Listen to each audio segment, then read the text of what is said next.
안녕하세요. 한 주간의 법조계 이슈를 심층적으로 전해드리는 로투데이 스페셜 장한지입니다. 한 주간 110억 원대 뇌물수수와 350억 원대 다스 횡령 혐의로 재판에 넘겨진 이명박 전 대통령에 대한 첫 정식 재판에 대한 관심이 뜨거웠습니다. 이명박 전 대통령 첫 공판, 법원 풍경과 이 전 대통령 혐의, 재판 전략, 쟁점과 전망을 입체적으로 전해드립니다. 이명박 전 대통령의 첫 재판이 열린 오늘 5월 23일은 우리나라 전직 대통령들과 우연에 일치겠지만 이런저런 악연이 많은 날입니다. 9년 전인 2009년 5월 23일은 노무현 전 대통령이 스스로 목숨을 끊은 날이고 1년 전인 2017년 5월 23일은 박근혜 전 대통령이 뇌물 등 혐의로 이 전 대통령과 같은 재판정에서 첫 재판을 받은 날이기도 합니다. 이 전 대통령에 대한 첫 재판이 열린 오늘 법원 바깥 풍경은 어땠을까요? 김정래 기자가 현장을 취재했습니다. 오늘 오후 12시 59분 이명박 전 대통령을 태운 구치소 호송차가 서울중앙지법 정문으로 들어섭니다. 호송차 하차 지점엔 구속된 뒤 62일 만에 모습을 나타내는 이 전 대통령을 촬영하기 위한 취재진이 운집해 있습니다. 그러나 그뿐 법원 바깥 풍경은 여느 날과 하나도 다르지 않았습니다. 335 행인들이 법원 앞을 지나갈 뿐 이 전 대통령 지지자도 강력한 처벌을 촉구하는 모습도 전혀 보이지 않았습니다. 2017년 5월 23일, 지난해 오늘 박근혜 전 대통령 첫 재판날. 대통령님 힘내세요를 외치는 박 전 대통령 지지자와 반대로 강력한 처벌을 촉구하는 사람들이 법원 앞에 몰려나와 세과시를 하며 충돌 직전까지 갔던 상황과 비교해보면 썰렁함은 더 두드러집니다. 심지어 단 한 건의 집회 신고도 안 돼 있어 경찰도 경찰 버스만 세워놓았을 뿐 별도의 경력조차 배치하지 않았습니다. 썰렁한 이 전 대통령 첫 재판에 대한 시민들의 반응도 시큰둥하거나 냉소적입니다. 이명박 대통령 경우에는 지지자들이 없잖아요. 거의 포기 상태잖아요.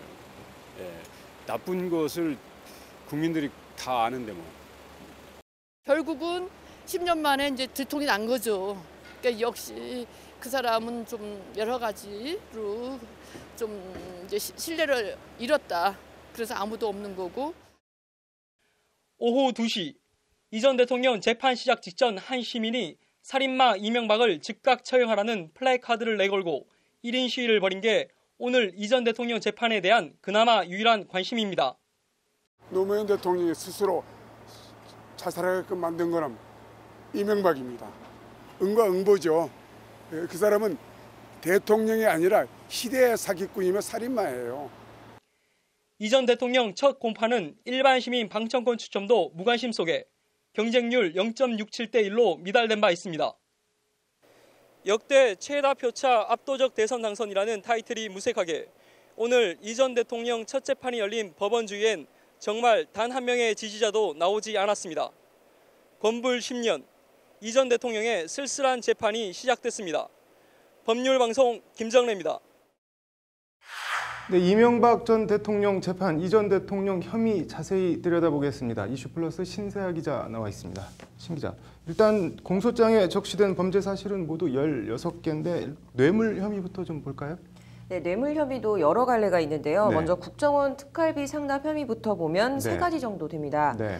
김성호 전 국정원장에게 2억을 요구해 직접 수수, 집사 김백준 전 총무기획관이 4억 원을 받은 혐의, 2011년 가을 미국 국빈 방문을 앞두고 김희중 전 제1부속실장을 통해 10만 달러를 받은 혐의 등입니다. 네. 모두 더하면 이 국정원 특활비 뇌물 혐의만 7억 원 정도 되는데요. 네. 적용된 혐의는 특가법상 뇌물수수와 국고손실 혐의입니다. 네. 뇌물 혐의 관련해서 삼성 다스 소송비 대납이 규모는 제일 크죠?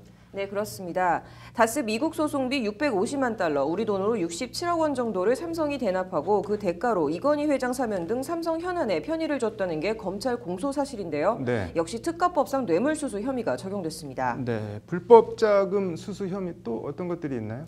네, 뭐 이것저것 있는데요. 네. 먼저 이팔성 전 우리금융지주 회장이 연임 등을 대가로 이 전 대통령 사위 이상주 삼성전자 전무를 통해 22억 원을 전달한 혐의, 네. 김소남 전 의원이 2008년 총선을 앞두고 수억 원대의 공천 헌금을 건넨 혐의, 교회 장로이면서 스님에게도 수억 원을 받는 등 한 5개 정도 됩니다. 여기에도 특가법상 뇌물과 정치자금법 위반 등의 혐의가 적용됐습니다.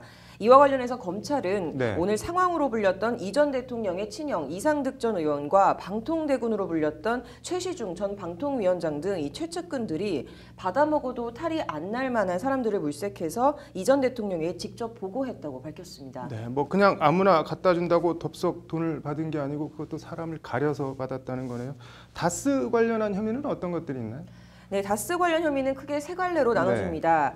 350억 원대 다스 비자금 횡령 혐의, 격리 직원의 횡령금 120억 원을 돌려받는 과정에서 회계 조작으로 법인세 31억 원을 포탈한 혐의, 네. 다스 미국 소송 과정 등의 청와대나 외교부 등 국가기관을 동원한 직권남용, 권리행사 방해 혐의 등 크게 3개 혐의입니다. 네, 뭐 국가기관을 사적인 일에 개인회사 직원처럼 썼다는 건데 청와대 문건 유출 혐의도 있죠?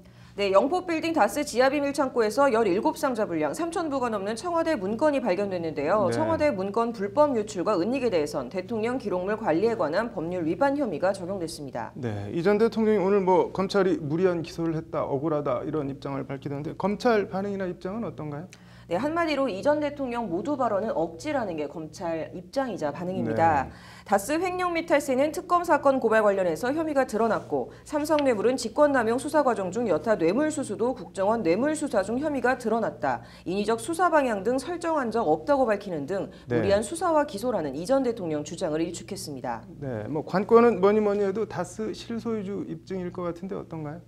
네, 검찰은 이에 대해서 다스 실소유주 문제는 범죄 동기를 설명하는 중요 전제다. 실질 소유자가 누구인지는 주요 의사결정, 회사 이익 향유, 지배권 승계 등을 종합적으로 판단해야 한다며 혐의 입증에 자신감을 보였는데요. 네. 한마디로 다스는 MB 거고 증거나 진술이 차고 넘친다는 게 검찰 입장입니다. 네, 뭐 네티즌들 일각에서는 검찰이 숨은 재산을 찾아줘도 아니라고 부인한다는 뭐 비아냥이랑 냉소가 나오고 있는데 재판이 어떻게 진행될지 궁금하네요. 오늘 잘 들었습니다.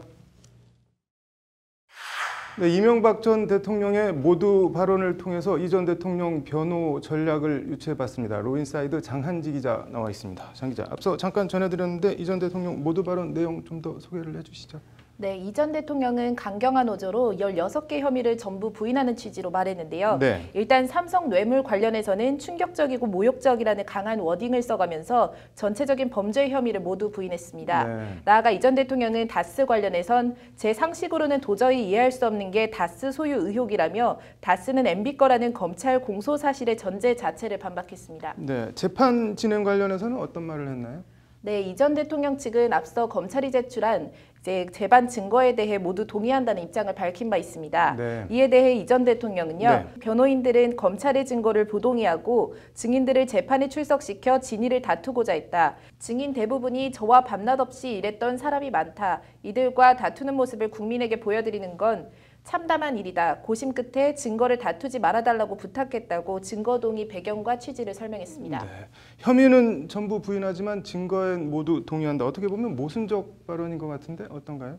네, 시청자분들도 헷갈려하실 부분이 네. 바로 이 지점인데요. 이 전 대통령이 한 증거 동의는 제출된 증거가 재판정에서 증거로 채택되는 데 동의를 한 것이지 네. 제출된 증거의 내용까지 진실하다고 동의하는 건 아니라는 것을 구분하셔야 합니다. 네. 그러니까 검찰이 제출한 증거가 재판정에서 증거로 채택되는 건 동의하지만 그 내용은 사실이 아니다. 내용엔 동의할 수 없다는 건데요. 네. MB는 다스 거라는 등 MB에게 불리한 진술을 한 측근들에 대해서 왜 상당 부분을 사실과 다르게 말했는지 알 수 없으나 나름대로 피치 못할 사연이 있을 것이다 라는 게 이 전 대통령의 말입니다. 네. 검찰이 회유나 압박을 통해서 사실과 다른 진술을 이끌어냈을 수 있다라는 취지입니다. 네, 결국 뭐 재판에서 채택된 증거들의 증거력을 다퉈보겠다는 거네요.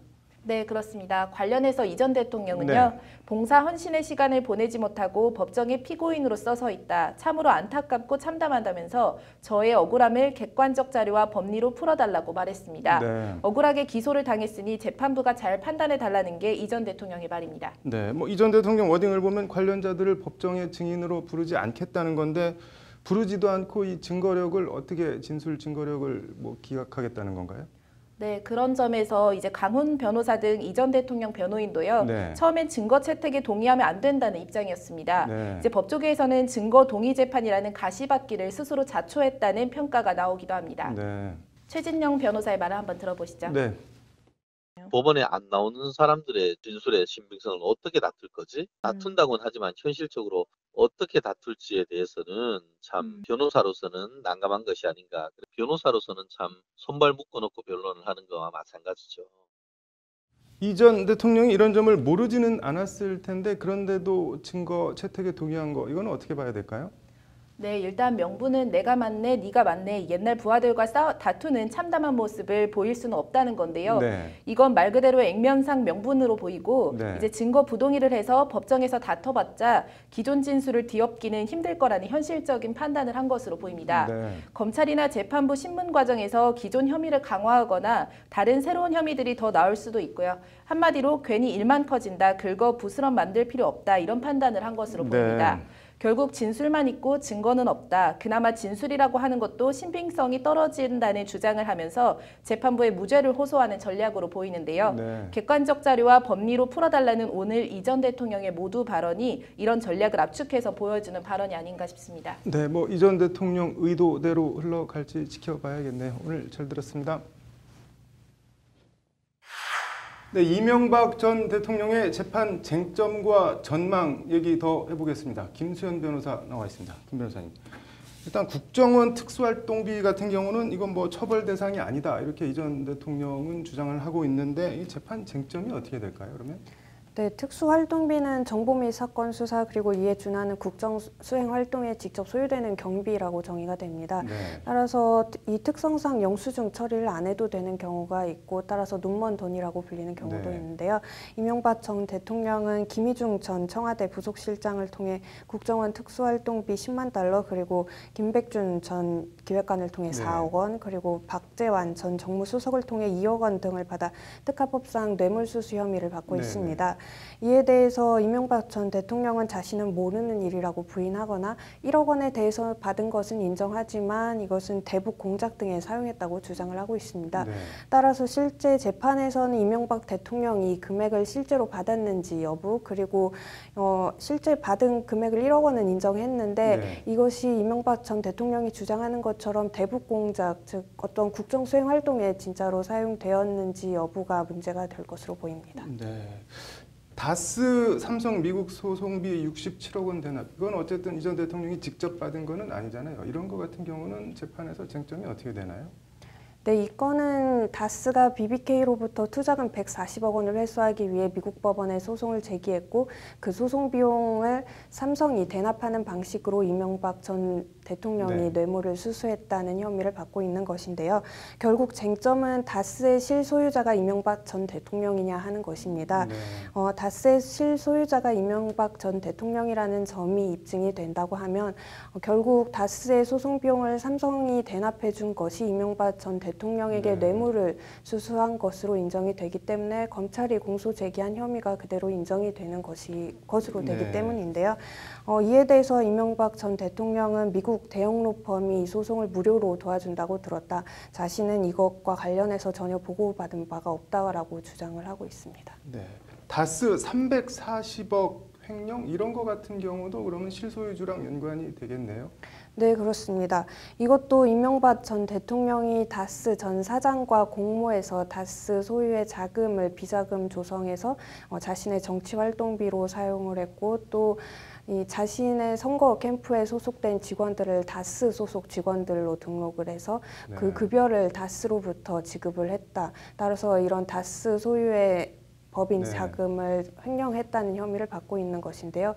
이것도 말씀하신 것처럼 다스의 실소유자가 이명박 전 대통령이냐, 즉 이명박 대통령이 다스와 어느 정도 연관이 되어 있는지 그리고 이 다스의 법인 자금을 실제로 횡령을 해서 어디에 사용을 하였는지 여부가 쟁점으로 될 것으로 보입니다. 네, 일단 이 전 대통령은 혐의를 대체적으로 전부 부인하고 있는데 전망을 좀 해본다면 어떨까요?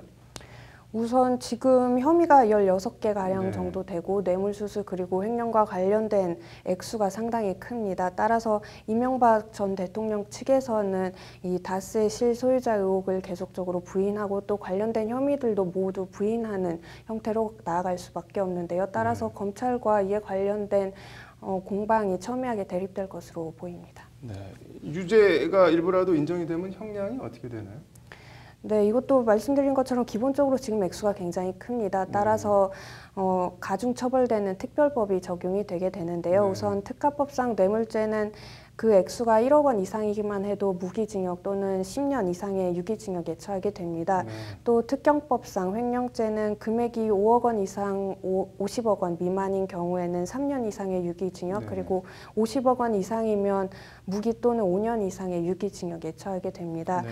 결국 이 관련된 혐의 중 하나라도 인정되고 또 그 액수가 크게 인정이 된다고 하면 물론 무기징역까지는 나오진 않겠지만 상당히 중한 형을 피할 수 없을 것으로 보입니다. 네. 뭐 전직 대통령들이 개인 비리 혐의로 재판받는 거 이제 앞으로 정말 그만 나왔으면 좋겠네요. 오늘 잘 들었습니다.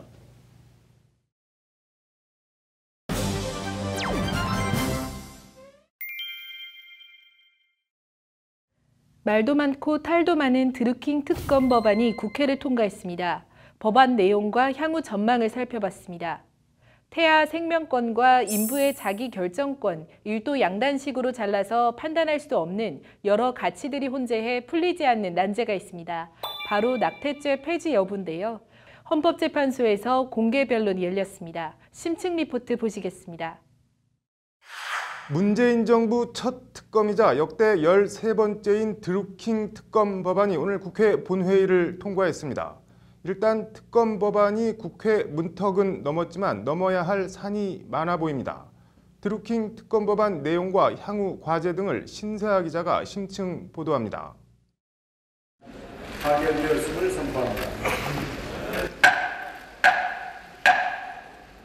드루킹의 인터넷상 불법 댓글 조작 사건과 관련된 진상규명을 위한 특별검사의 임명 등에 관한 법률안. 오늘 국회 본회의를 통과한 드루킹 특검법의 정식 명칭입니다. 249명의 의원이 투표에 참여해 찬성 183명, 반대 43명, 기권 23명으로 가결 처리됐습니다. 먼저 수사팀 규모는 특별검사 1명과 특검보 3명, 파견검사 13명, 특별수사관 35명 등 모두 87명으로 구성됩니다. 수사기간은 준비기간 20일, 수사기간 60일에 1회 30일 연장이 가능하도록 해 최장 110일간 활동을 이어나갈 수 있습니다. 사상 초유 최순실 국정농단 특검 규모와 시기에는 조금 못 미치지만 2012년 MB 내곡동 특검보다는 큰 규모입니다. 관심을 모았던 수사 범위는 드루킹의 불법 여론조작 혐의는 물론 관련자들, 불법 자금, 나아가 수사 과정에서 인지된 관련 사건 등까지 모두 수사 대상으로 적시했습니다. 드루킹의 범법 행위와 관련된 혐의라면 사실상 아무 제한 없이 수사할 수 있도록 한 겁니다. 이 사건의 수사 과정에서 범죄 혐의자로 밝혀진 관련자들에 의한 불법 행위, 우리 위원회에서 제안한 대로 의결해 주시기 바랍니다. 드루킹 특검이 밝혀야 할 핵심 의혹은 크게 두 가지로 압축됩니다. 하나는 지난해 5월 19대 대선을 전후해 댓글 등 여론 조작 행위가 있었느냐. 이 과정에 문재인 대통령의 복심이라 불리는 김경수 전 의원 등 정치권의 개입이나 묵인이 있었느냐 여부입니다. 대통령의 측근, 대선 정당성과도 연결될 수 있는 하나같이 극도로 민감한 사안들입니다. 더구나 문재인 대통령의 일정을 관리하는 송인배 청와대 제1부속 비서관까지 드루킹과 얽힌 것으로 드러나면서 파장은 더욱 확산되고 있습니다. 김현 변협회장은 그러나 일각에서 제기되는 특검 구인난을 일축했습니다. 구인난 전혀 없고요. 지금 그 후보가 많이 추천이 돼서 저희는 인적 자원에서는 충분하다고 판단하고 있습니다. 현재 법조계 안팎에선 이른바 특수통 출신으로 대검 중수부장을 지낸 김경수 전 대구고검장, 최재경 전 인천지검장, 문무일 총장과 연수원 동기로 수사 경험이 풍부한 강찬우 전 대검 반부패부장, 김혜수 박민표 전 대검 강력부장 등이 자천타천 거론되는 것으로 전해졌습니다. 일단 특검 수사는 특별검사 추천과 임명, 특검팀 구성 등 준비 작업을 거쳐 6.13 지방선거가 끝난 다음 달 하순에나 시작될 것으로 전망됩니다. 이런 가운데 이철성 경찰청장이 오늘 특검 수사 전까진 드루킹 관련 의혹과 논란들을 계속 조사하겠다고 밝혀 드루킹 의혹은 계속 지방선거의 주요 쟁점 가운데 하나가 될 것으로 보입니다. 법률방송 신세아입니다. 오늘 헌법재판소에선 낙태죄 위헌 소원 공개 변론이 열렸습니다. 태아의 생명권과 모성권, 여성의 자기결정권 등 일도 양단식으로 잘라내 버릴 수 없는 가치들이 혼재하는 해묵었지만 치열하고 어려운 논쟁거리인데요. 장한지 기자의 심층 리포트 보시겠습니다. 오늘 오후 헌법재판소 정문 앞. 낙태는 어린 아기 차별이다. 헌법 정신은 모든 생명의 보호다는 팻말을 든 여성들이 침묵 시위를 벌이고 있습니다. 다른 한쪽에선 검은 마스크를 쓴 여성들이 임신 중단 합법화를 촉구하는 시위를 벌이고 있습니다. 낙태와 임신 중단, 이른바 인공 중절 수술을 바라보는 시각 차이만큼이나 쓰는 용어에서부터 큰 차이를 보이고 있습니다. 전 낙태죄가 위헌이라고 생각을 하는데 낙태죄라는 것은 어쨌든 뭐 개인에게 모든 책임을 다 돌리는 것이라고도 생각을 하고 법을 폐지하라는 얘기는 국가에서 태아는 국민으로서 받아들일 수 없는 존재라고 인정을 하는 거고 그다음에 개인한테 생명을 죽여도 된다. 오후 2시로 예정된 낙태죄 폐지 공개 변론을 앞두고 방청권을 얻기 위해 헌재 정문을 넘어 헌재 돌담을 끼고 긴 줄까지 생겼습니다. 오늘 공개 변론은 산부인과 의사 정모 씨가 낙태한 산모를 처벌하고 시술을 한 의사는 가중처벌하도록 한 형법과 모자보건법 해당 조항이 평등권 침해 등 헌법에 위배된다며 헌법소원을 낸 데 따른 겁니다. 뜨거운 관심만큼이나 공개 변론도 뜨겁게 진행됐습니다.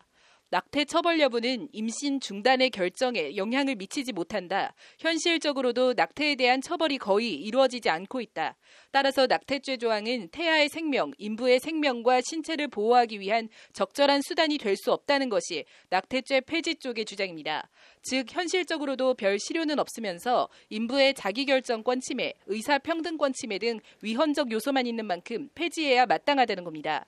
반면 법무부 장관을 대리해 나온 법무공단 측은 낙태죄 폐지는 절대 안 된다고 맞섰습니다. 모든 태아에게는 동일한 생명권의 주체성이 부여된다. 태아의 생명보호는 매우 중대한 공익이다. 사정이 있는 경우에는 모자보건법에 따라 예외적으로 낙태 시술이 가능하다. 낙태의 급격한 증가를 막기 위해서는 형사처벌이 불가피하다. 임신 초기에 낙태를 전면 허용하는 것은 부당하다는 것이 정부 입장입니다. 한마디로 현 시점에서 낙태죄 폐지는 그 부작용이 훨씬 더 크니 폐지하면 안 된다는 겁니다.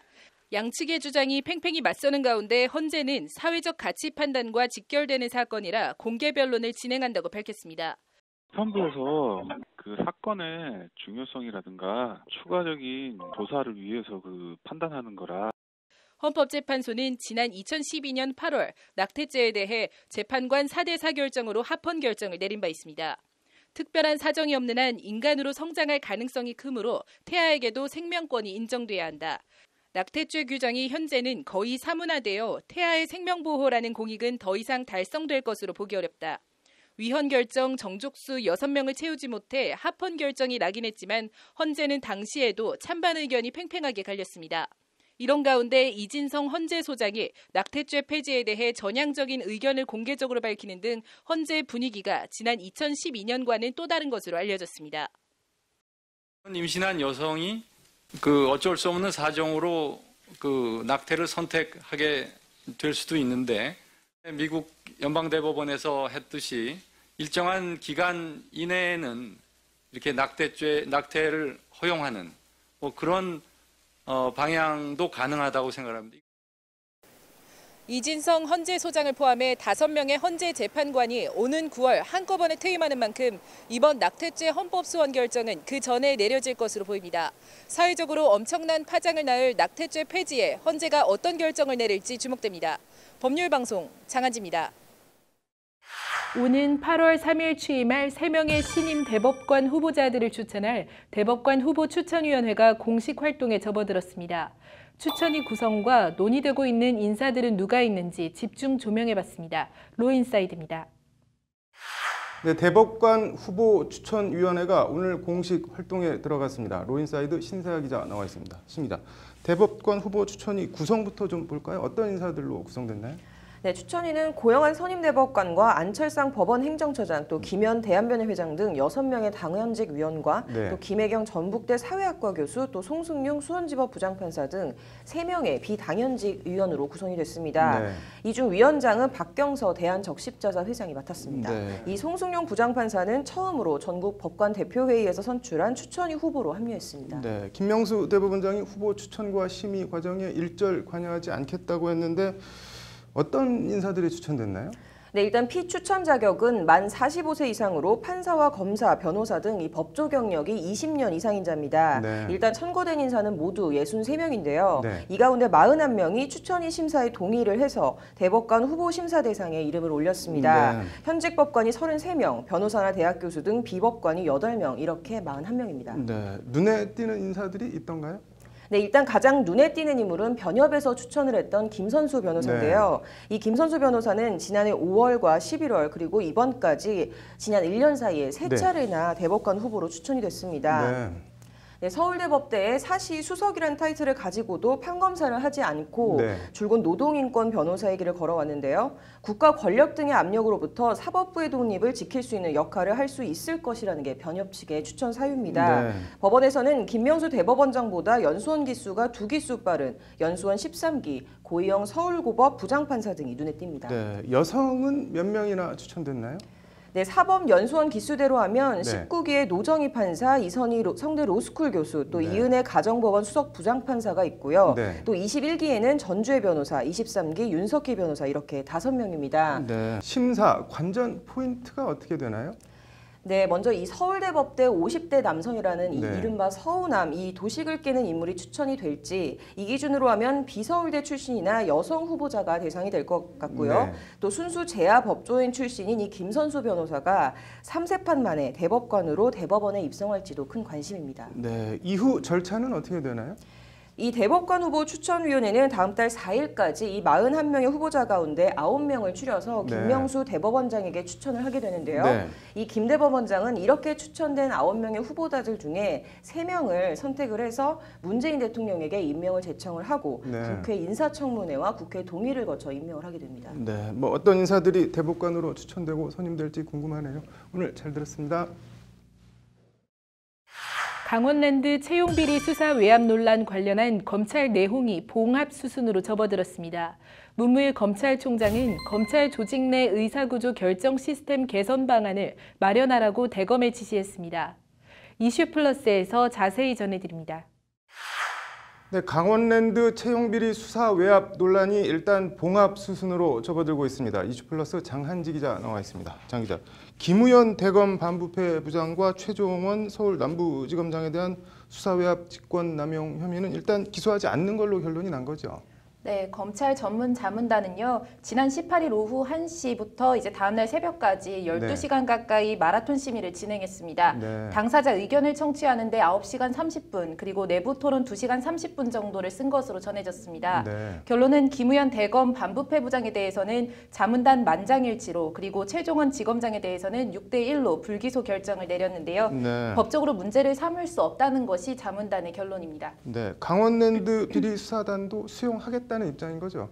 네, 자문단 결과에 대해서 강원랜드 수사단은요, 네. 전문 자문단의 심의 결과를 겸허하게 받아들이겠다는 입장을 밝혔는데요. 네. 반발은 수사단 바깥에서 터져나왔습니다. 네. 검찰 내부에서 끊임없이 쓴소리를 하고 있는 임은정 검사가 자신의 페이스북에 수사에 관여하지 않겠다는 대국민 약속을 뒤집고 대검이 위원 과반을 위촉하는 전문 자문단을 맞춤형으로 급조해 원하던 결론을 도출했다는 글을 올린 건데요. 네. 대검은 직접 대응은 자제하는 분위기입니다. 네, 강원랜드 수사단 내부 진짜 분위기는 좀 어떤 거 같나요?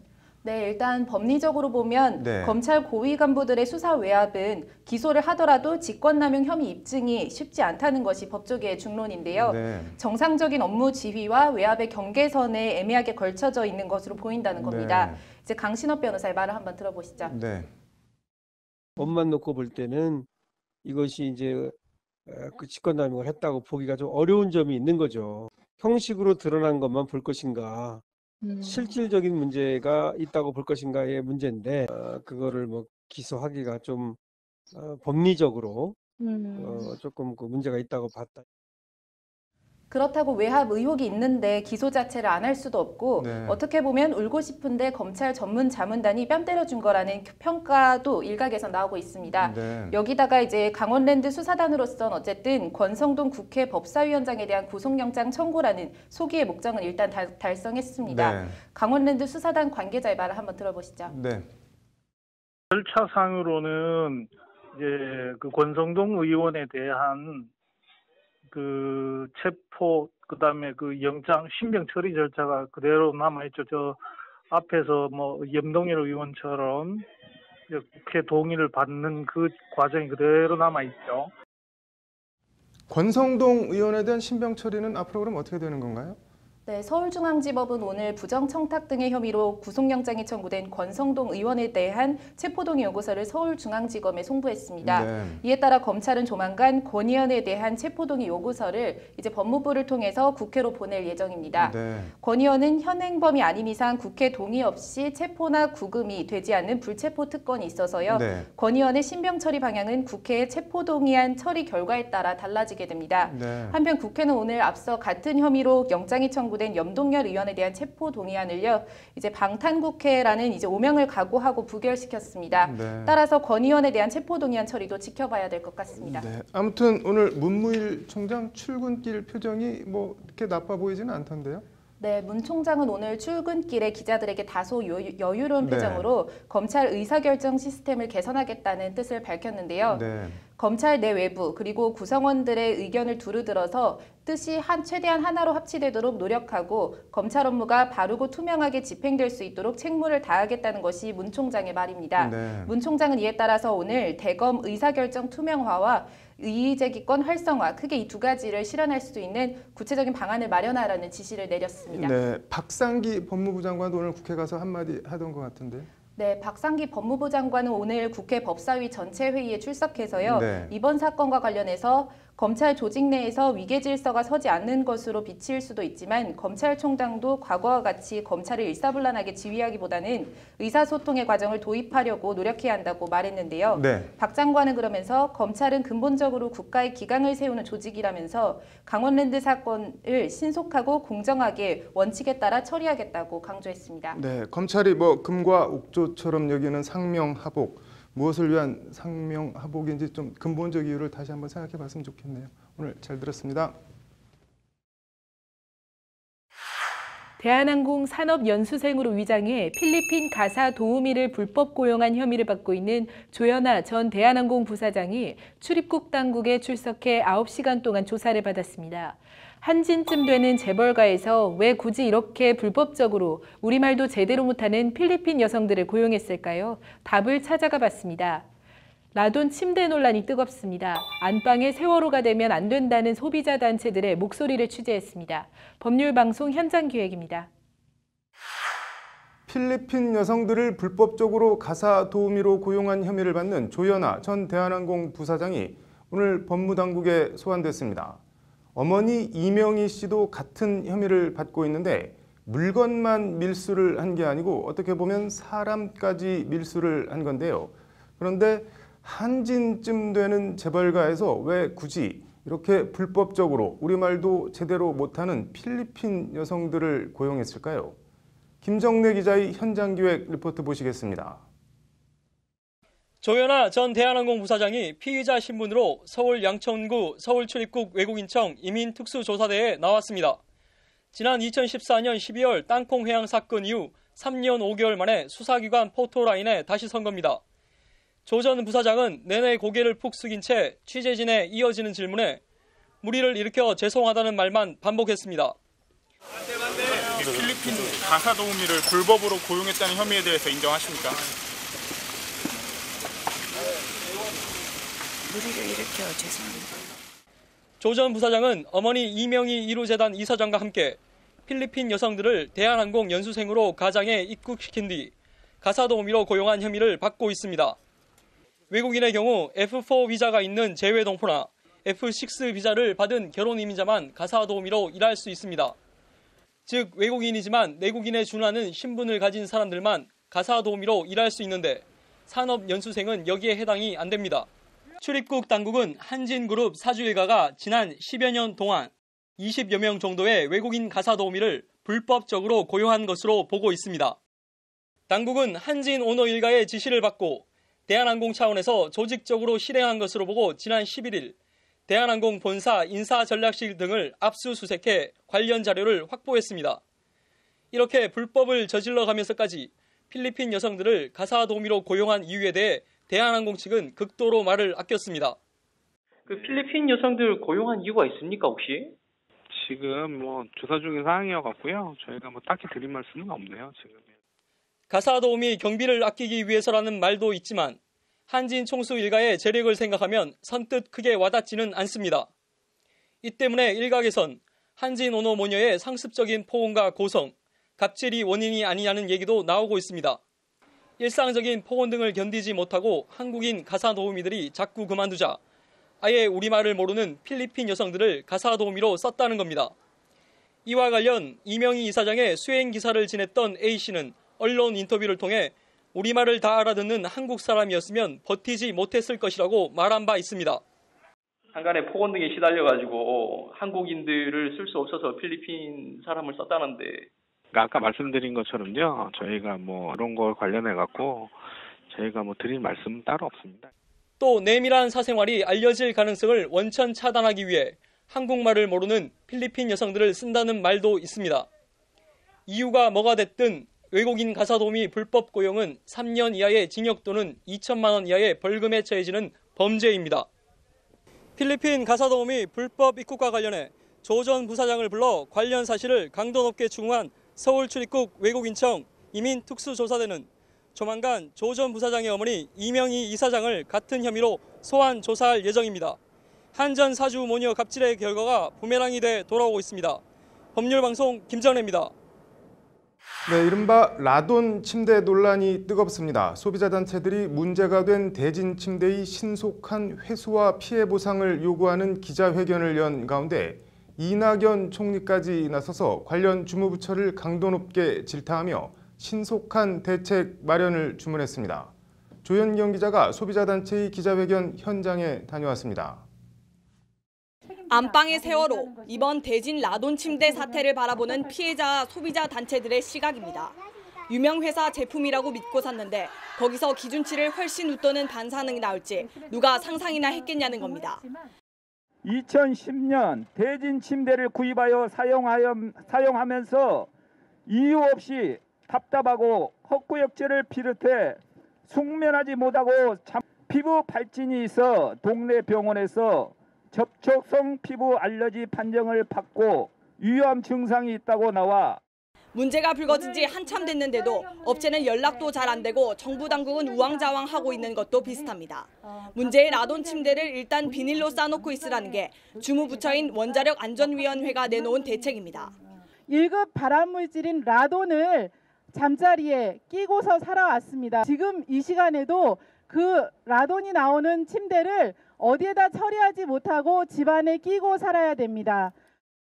업체 측과 정부 당국에 대한 이런 비판은 라돈 검출이 허용 기준치 이내라고 했다가 닷새 만에 스스로 발언을 뒤집는 등 원안이 스스로 자초한 측면도 큽니다. 관련해서 이낙연 총리는 오늘 오전 국무회의를 주재하며 정부가 오히려 불안을 가중했다. 국민께 정말 송구스러운 일이라고 원안위를 질타했습니다. 원안위가 원자력 발전소 안전 같은 거대 가치에 치중하다가 국민 개개인 생활 속에 원자력 안전에는 서툴렀다고 볼 수밖에 없다는 것이 이 총리 지적입니다. 문제가 발생하면 초기 대응부터 신속하고 대처 방향을 정확히 잡아야 하는데도 그런 위기관리 능력이 부족했던 것으로 보인다는 게 이 총리의 진단입니다. 이 총리는 이에 따라 원안위만으로는 상황 관리에 한계가 있다고 보고 원안위, 환경부, 산자부, 식약처 등 범정부적 대응을 주문했습니다. 당장 해야 할 응급조치부터 시간이 다소 걸리는 문제, 시간이 조금 걸리는 문제까지 단계별로 세밀히 대처하라고 강조했습니다. 소비자 단체들은 실질적인 환불 및 피해 보상, 이를 위한 정부의 책임 있는 대책 마련 등을 촉구하고 있습니다. 이낙연 총리의 질타와 소비자 단체들의 대책 마련 촉구 목소리가 실제 신속하고도 종합적인 대책 마련과 실행으로 이어질 수 있을지 주목됩니다. 법률방송 조현경입니다. 60대 남성의 내연녀 딸 성폭행 혐의 사건이 검찰과 경찰의 수사 지휘권 다툼으로 번졌습니다. 국내 최대 웹툰 불법 유통 사이트 밤토끼의 운영자가 구속됐습니다. 사건의 이면을 법적으로 들여다봤습니다. 남승환 변호사의 시사법률, 유정훈 변호사의 뉴스와 법 이어서 보시겠습니다. 성폭력 불기소 지휘를 두고 검찰과 경찰이 정면 충돌하고 있습니다. 남승환 변호사의 시사법률, 오늘은 검사 수사 지휘권 얘기해 보겠습니다. 남 변호사님, 이 사건 내용이 어떻게 되는 건가요? 네, 60대 남성이 그 딸, 내연녀의 딸입니다. 내연녀의 딸인 B 씨가 고등학생이던 2007년경부터 수년간 B 씨를 성추행, 성폭행했다. 그리고 내연녀, 그러니까 B 씨의 어머니죠. 어머니는 이걸 알고도 방치했다. 이런 내용입니다. 그래서 이제 그 B 씨가 A 씨, 그 남성을 고소했는데요. 그 경찰은 이제 고소했으니까 검찰 지휘를 받아서 사건을 수사해 왔습니다. 그와 관련해서 최근에 이제 이게 갑자기 검경 갈등으로 비화가 되는 일이 생겼습니다. 네, 이게 뭐 엽기적인 사건이긴 하지만 어떻게 보면 그냥 단순한 성폭력 혐의 사건일 수도 있는데 이게 왜 검경 갈등으로 비화를 한 건가요? 그러니까 경찰이 이제 수사를 하게 되는데요. 경찰이 수사하면서 검사한테 지휘를 받는데 검찰은 이제 이 A 씨 사건을 불기소 의견으로 송치해라 이렇게 수사 지휘를 했습니다. 근데 뭐 검찰로서는 뭐 여러 가지 법적인 쟁점을 고려해서 그렇게 수사 지휘했을 것으로 추측한다 이제 이런 것인데 경찰은 이 경우에 뭐 피해자 진술도 꽤 일관되고 신빙성도 있고 그렇기 때문에 이거는 불기소할 사안이 아니다. 그래서 기소 의견으로 송치를 했습니다. 그러니까 이제 담당 수사 지휘를 했던 검찰이 담당 검사죠. 수사팀에 전화를 해서 수사 지휘에 불응하는 거냐 이렇게 얘기했다는 것입니다. 그러면서 이게 수사 지휘에 불응하는 것이냐 뭐 이런 취지로 검경 갈등으로 논란이 되고 있는 것 같습니다. 이게 조금 잘 이해가 안 가는데 그 혐의 내용만 들어보면은 이게 기소를 안 할 사안은 아닌 것 같은데 이렇게 기소를 안 하는 경우가 통상 있는 일인가요? 어떤가요? 네, 뭐 기록상 경찰이 기소하겠다는 것을 검사가 받아서 불기소할 수도 있는 거고요. 또는 뭐 경찰이 불기소하겠다는 것을 받아서 기소할 수도 있는 겁니다. 그런 건 뭐 상관없는데 지금같이 특정 의견으로 송치해라 이렇게 하는 경우도 뭐 종종 있기는 합니다. 뭐 명확한 경우에 그렇게 할 수도 있고 한 건데 지금은 서로 의견이 이렇게 크게 차이가 나는 걸로 봐서 좀 법리적인 다툼이 있는 걸로 보이는 사안이거든요. 그런데도 불구하고 불기소 의견으로 송치하라 이렇게 얘기한 것에 비춰보면 예상할 수 있는 문제는 뭐 공소시효 문제 같은 것을 예상해 볼 수 있습니다. 지금 이게 공소시효가 성범죄가 어떻게 되나요? 뭐 각종 범죄마다 다르기는 한데 이 사안의 경우에는 10년에 해당하는 공소시효를 추측해 볼 수 있습니다. 정확하게 혐의 내용이나 이런 것이 드러나지 않고 있고 검찰로서도 성폭력 사건인 것을 감안해서 사안을 상세하게 설명하지 않고 있거든요. 그래서 정확하지는 않지만 10년에 해당하는 공소시효일 가능성이 높아 보입니다. 이렇게 경찰에 대한 검찰 수사 지휘 이게 법적으로는 어떻게 돼 있나요? 뭐 형사소송법 196조에 잘 나와 있는데요. 사법경찰관은 모든 수사에 관해서 검사의 지휘를 받는다. 이렇게 돼 있고 또 사법경찰 관리는 검사의 지휘가 있는 때에는 따라야 한다. 이렇게 돼 있어서 검사가 지휘하면 따라야 됩니다. 그럼 뭐 반드시 수사 지휘를 받아서 응해야 된다는 말인가요? 네, 수사 지휘하면 그것에 따라야 되는데요. 근데 지금같이 이런 경우하고는 조금 다르게 볼 여지도 있습니다. 예를 들면 경찰이 이 사건은 기소 의견이다 이렇게 봤는데 검사로서는 공소시효가 지났는지 여부를 면밀히 더 수사해 봐라 이렇게 지휘를 할 수 있습니다. 그러면 경찰은 그 수사 지휘를 받아서 공소시효가 지났는지 여부를 수사해야 됩니다. 근데 그게 아니고 검찰이 아예 이거는 불기소 의견으로 송치해라 이렇게 지휘를 했을 때 경찰이 보니까 의견이 다를 수도 있거든요. 이런 경우에는 경찰로서는 자기 의견대로 송치하고 다만 검사는 이렇게 했는데 나는 다르다 이렇게 할 수도 있는 거라고 생각됩니다. 검찰 입장이나 반응은 나온 게 있나요? 네, 검찰은 특별히 반응을 내지 않고 있는데요. 그냥 아주 간단하게 법리상 문제로 공소권 없음으로 수사 지휘를 했던 사안이다. 이게 경찰 의견을 현재 받아서 해당 사건을 수사 중이다. 이렇게 간단하게 설명했는데요. 여기도 보면 법리상 문제, 공소권 없음 이런 것에 비추어 보면 공소시효 문제가 아닌가 이런 짐작을 하게 하는 정도입니다.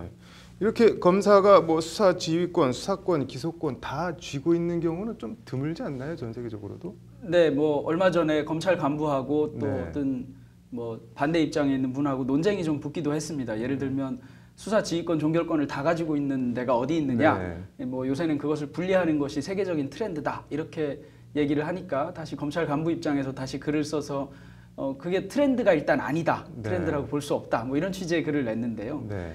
이게 세계적인 트렌드이냐 아니냐의 문제도 물론 중요할 것 같긴 합니다. 그런데 제가 개인적으로 보기에는 뭐 전반적으로는 점점 이게 분리되는 경향이 많은 것 같아서 뭐 트렌드가 아니다라는 그 검찰 간부의 의견에 쉽게 동의하지는 못하겠습니다. 그런데 트렌드이냐 아니냐보다도 어떻게 하는 것이 더 합리적이고 합법적이고 또는 합당한가의 문제라고 보여지거든요. 그냥 트렌드니까 따라야 되고 트렌드가 아니니까 안 따라도 되고의 문제는 아닌 것 같습니다. 그런데 뭐 계속해서 얘기가 나오는 것이지만 수사 종결권, 특히 제일 중요한 것이 수사 종결권인데 이 수사 종결권을 검찰만이 가지고 있는 것이 과연 적당한가 또는 이것을 경찰에 나눠줘도 되는가의 문제는 두 기관 간에 어떤 기관이 더 신뢰를 많이 가지고 있느냐의 문제여야 하는데 실제로는 어떤 기관이 더 불신을 받고 있는가 하는 문제로 그 일반 국민들이 인식을 하고 있는 것 같습니다. 뭐 공수처 설치, 검경 수사권 조정, 검찰 개혁 정권 초부터 떠들썩하긴 했는데 하기는 하는 건지 뭐 요즘 같아서는 알 수가 없네요. 오늘 잘 들었습니다. 밤토끼라는 이름도 얄궂은 국내 최대 웹툰 불법 사이트 운영진들이 경찰에 검거됐습니다. 유정훈 변호사의 뉴스와 법, 오늘은 웹툰 저작권과 관련한 이야기 해보겠습니다. 어서 오십시오. 안녕하세요. 네, 밤토끼, 이게 뭐하는 사이트인가요? 예, 밤토끼는 불법 복제한 온라인 만화 웹툰을 제공하는 불법 사이트입니다. 국내에서만 200개가 넘는 유사한 사이트가 있지만 밤토끼는 원조격이라고 할 수 있겠습니다. 닐슨 코리아 클릭에 따르면 지난해 12월 말 기준으로 네이버 웹툰의 페이지 뷰는 1억 2천만 건인데요. 밤토끼 같은 경우는 1억 3,700만 건이었습니다. 그리고 9만여 건이 넘는 불법 웹툰을 유통한 사이트입니다. 그렇군요. 지금 말씀해 주신 걸로 봤을 때 조회수가 엄청난데요. 이런 불법 웹툰 사이트로 인한 피해액을 추산해 본다면 얼마 정도 될까요? 웹툰 통계 분석 회사인 웹툰 가이드가 발표한 지난해 자료에 따르면 월 피해액만 2천억 원에 이르고요. 이를 1년에 합계를 해보면 2조 4천억 원에 이릅니다. 피해액의 상당수가 밤토끼 때문이고요. 해외 손실까지 감안한다면 웹툰 업계에 막대한 손해를 끼쳤다고 볼 수 있겠습니다. 그렇군요. 경찰에 검거됐다는 운영진들 중에서 주모자는 어떤 사람입니까? 예, 주모자는 이제 허모 씨로 알려졌는데요. 뭐 허 씨에 대해서 구체적으로 밝혀진 바는 없습니다만 경찰에 따르면 허모 씨가 그 프로그래밍 기법을 배워서 웹툰을 자동으로 추출하는 프로그램까지 만들었다고 합니다. 네이버 웹툰보다 이용자가 더 많은 것 같은데 왜 초기에 검거를 하지 못했을까요? 예, 이렇게 피해가 커지기까지 막지 못한 이유는 국내 수사망에 미치지 못하는 미국의 서버를 두고 자금 관리나 자료 업로드를 캄보디아에서 했기 때문입니다. 뭐 연락을 할 때는 추적이 어려운 핸드폰이나 해외 메시지 그리고 자금 추적을 막기 위해 가상화폐까지 이용하는 치밀함을 보였습니다. 밤토끼 운영진들 법적으로 이제 어떤 처벌을 받게 될까요? 예, 허씨 일당이 저작권법상으로 보호되는 재산적 권리를 복제, 공연, 송신 등의 방법으로 침해했기 때문에 저작권법 위반으로 5년 이하의 징역 또는 5천만 원 이하의 벌금에 처해질 수 있고 벌금도 함께 병과될 수 있겠습니다. 그렇군요. 징역형이 선고될지는 일단 지켜봐야 할 것 같고 만약 벌금이 부과가 된다면 5천만 원 이하 벌금은 뭐 그동안 번 돈에 비하면 너무 적은 액수가 아닐까요? 네, 그렇기는 합니다만 허씨 일당이 갖고 있는 돈이나 뭐 가상화폐 같은 경우는 범죄 수익으로 몰수 내지 추징될 수 있을 것으로 보이고요. 뭐 고의로 저작권을 침해했기 때문에 손해배상 청구권도 인정이 됩니다. 뭐 저작권법은 침해자가 이익을 본 액수를 손해액으로 추정해서 배상액을 인정하기 때문에 이 때문에 손해배상이 제기된다면 허씨 일당이 배상해야 될 금액은 엄청 큰 금액이 될 것으로 보입니다. 그렇군요. 운영진들에 대한 법적 처벌은 알아봤는데 이 밤토끼 사이트를 이용한 이용자들에 대한 처벌은 어떻게 될까요? 예, 현행법상 밤토끼를 이용한 이용자들에 대한 처벌을 하기는 어렵습니다. 그에 맞는 처벌 규정이 없기 때문이긴 합니다. 그렇지만은 공유 프로그램으로 PC에 저장돼 있던 웹툰이 자신도 모르는 사이에 공유될 수 있는데 이런 경우에는 저작권법 위반으로 처벌될 수 있고 각별한 주의가 필요합니다. 네, 알겠습니다. 이번 사건을 계기로 이 저작권에 대한 인식도 좀 높아지고 불법 웹툰 사이트도 없어지면 좋겠다는 생각이 드네요. 오늘 잘 들었습니다. 도랑이라는 누구나 다 아는 말을 놔두고 왜 굳이 국어라는 단어를 우리 법전에서는 사용하고 있는 걸까요? 법률방송 법률용어 이제는 바꾸자 보시겠습니다. 법률용어 이제는 바꾸자. 오늘은 국어라는 단어입니다. 우리말로 그냥 도랑이라는 뜻이라고 하는데 이 쉬운 말을 두고 왜 굳이 국어라는 표현을 계속 쓰는지 정말 이해가 가지 않습니다. 조현경 기자의 보도입니다. 화성 연쇄 살인 사건을 다룬 영화 살인의 추억입니다. 영화는 형사를 그만두고 외판원을 하고 있는 송강호가 범행 현장 부근의 도랑을 들여다보며 과거를 회상하는 장면으로 끝납니다. 이 도랑이라는 뜻을 가진 단어가 우리 법전에도 나옵니다. 문제는 도랑이 아닌 낯설고 전혀 이해하기 어려운 단어로 기재돼 있다는 점입니다. 민법 제229조 국어 기타 수료지의 소유자는 대안의 토지가 타인의 소유인 때에는 지방세법 시행령 제108조 대통령으로 정하는 도로, 하천, 제방, 국어, 유지 및 묘지 등의 국어라는 단어가 나옵니다. 일반 시민들은 당연히 무슨 뜻인지 모릅니다. 국어? 아니요, 못 들어봤어요. 몰라요. 국어가 뭐예요? 법제처 법령용어 사전을 찾아봤습니다. 국어, 농업용 국어와 자연뉴스의 배수 처리에 제공하는 국어라고 돼 있습니다. 법제처 법령용어 사전을 봐도 무슨 뜻인지 알기 힘듭니다. 국어는 한자로는 도랑 구자에 개천 거자를 씁니다. 그냥 개천에 놓인 도랑이라는 뜻입니다. 통상 법적으로는 용수나 배수를 목적으로 일정한 형태를 갖춘 인공적인 수로 및 그 부속 시설물의 부지를 의미합니다. 즉 국어도 지방세법에 함께 기재된 도로, 제방, 묘지 같은 단어처럼 해당 부지의 용도나 목적을 나타내는 단어입니다. 하지만 부동산을 업으로 삼는 중개인들도 그 뜻을 모를 정도로 이미 사문화된 단어입니다. 처음 듣는데 평소에 쓰는 말도 아니니까 이게 한자라면 뭐 구, 예구, 언덕구?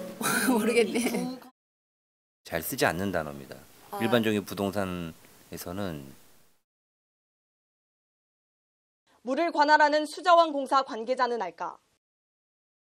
국어요? 수공학 영어집이라는 게 있긴 합니다. 아, 네네. 예, 거기에 근데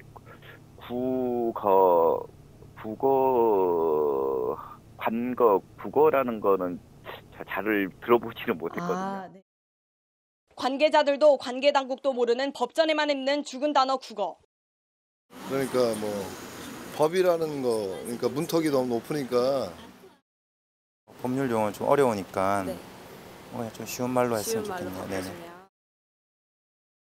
관계자들도 잘 모르고 쓰지도 않는 단어를 법전에만 계속 두고 있는 건 관계당국의 직무유기, 나아가 일종의 언어폭력이기도 합니다. 국어를 도랑으로, 법률방송 법률영어, 이제는 바꾸자 조현경입니다. 민주사회를 위한 변호사 모임이 창립 30주년을 맞아 인권과 민주주의의 한 길로 30년이라는 기념 행사를 개최했습니다. 민변이 걸어온 길과 앞으로 걸어갈 길, 카드로 있는 법조로 훑어봅니다. 오늘 민주사회를 위한 변호사 모임, 민변 제13대 회장으로 김호철 변호사가 취임했습니다. 창립 30주년을 맞은 민변의 지난 발자취와 앞으로 걸어갈 길을 신세아 기자가 카드로 읽는 법조로 짚어봤습니다. 탁친이 억하고 죽었다. 1987년 1월 박종철 고문치사 사건이 터집니다. 진실폭로와 변론, 그 중심에 정의실 전 법조인회가 있었습니다. 자주, 민주, 통일을 목표로 하는 민족민주운동의 한 부문이 된다. 전두환 군사정권에 들을 이은 노태우 대통령의 당선, 의기 넘치는 젊은 변호사들의 모임 청년변호사회가 결성됩니다. 그리고 1988년 5월 28일 경기도 포천의 한 콘도, 정의실천 법조인회와 청년변호사회 소속 변호사 51명이 회합을 갖고 두 변호사회의 통합을 결의합니다. 통합변호사회의 이름을 지은 사람은 노동인권 변호사의 대명사, 전태일 평전을 쓴 조영래 변호사. 조영래 변호사는 통합변호사회에 민주사회를 위한 변호사 모임이라는 이름을 줍니다. 민변의 탄생입니다. 민변의 창립 목적과 존재 이유는 선명합니다.